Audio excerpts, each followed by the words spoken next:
came back to Queens from New York, from college, I'd hang out with some people that I was really close with and had grown up with. And we were about like 18, 19, and 20 years old.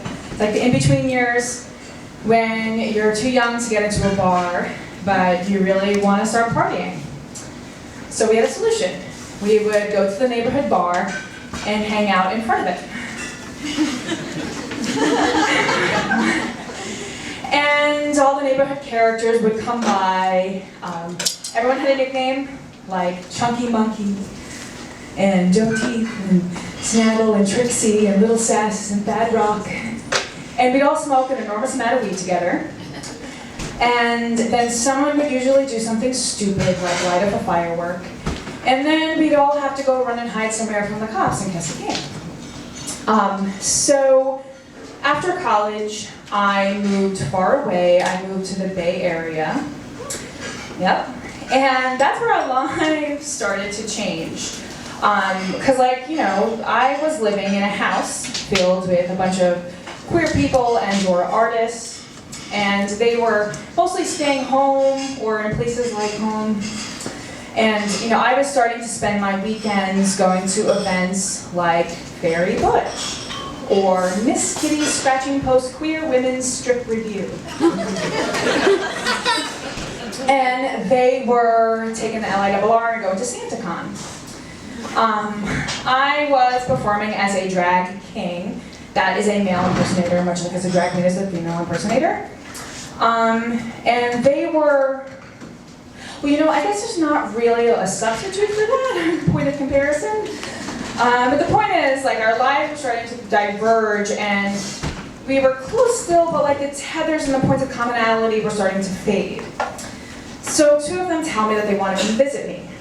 And I'm thinking, on the one hand, this could really expand their mind. In my house, you walk into the living room on any given day, and a group of people can be gathered around the television watching the S&M Feminist and debating the correct use of knots on a bedpost. And you walk into the kitchen, and someone's sterilizing a doodle collection and contemplating the pluses and minuses of water-based lube. And so I'm like, this could really open their mind. Or it could completely destroy a friendship and totally alienate us from each other. And I'm thinking, okay, maybe I should just quit while I'm ahead. We know there's a difference between us, but just leave it at that. We don't need to get too close. Just leave it like that. We appreciate each other. So I wasn't sure, and then two of them came to visit. So I picked them up from the airport, and it was late. Had to go to work the next day. So I meet them after work for a drink, and one of them they look kind of troubled. And one of them looks up and was like, "Lauren, what's up with the cock in the bag?" So I was performing as a drag king, and I had a silicone penis and ball sack, and you could just toss it in a pair of tidy whities and no one was the wiser. And I kept it in a plastic Ziploc bag with talcum powder to maintain freshness. And I forgot to put it away. So when they got up the next morning and got dressed, one of them stepped on something squishy and looked down and was like, "Oh my God! Corbin has a cock in a bag." So I explained what it was to them and was looking for their response, really trying to read everything in their faces, and they just kind of said, "Okay." And it just became this wall between us, and it was like a symbol of the divergent lives we were leading. And in fact, it became their anthem for the weekend. Whenever someone would ask them, "How's your time in the Bay Area?" they would say, "Well, the first day we sold Lauren's cock in the bag." I mean, never really talked about it. And it became this thing, just kind of this settling in the room, like the elephant in the room. I mean, who knew the elephant in the room could be the cock in the bag?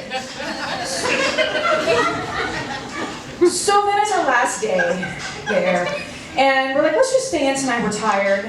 And for old time's sake, let's just smoke a lot of weed together. So we get smoke out in my living room. And then I swore I saw someone just go across the roof, like right next door, and there's this little old lady who lives there, and I was like, oh my God, we have to do something, because what if he breaks in, and then we didn't do anything, that's our fault. So I'm like, I had to call 911. So I called 911, and get someone there, and as I hang up the phone, my two friends just look at me, and they're like, Lauren, we smoke at your living room, and then you call the cops? And we all started busting out laughing, kind of brought back to our times in the neighborhood. And we knew then that our lives, however divergent, on some level, our point of convergence has never changed. So, thank you.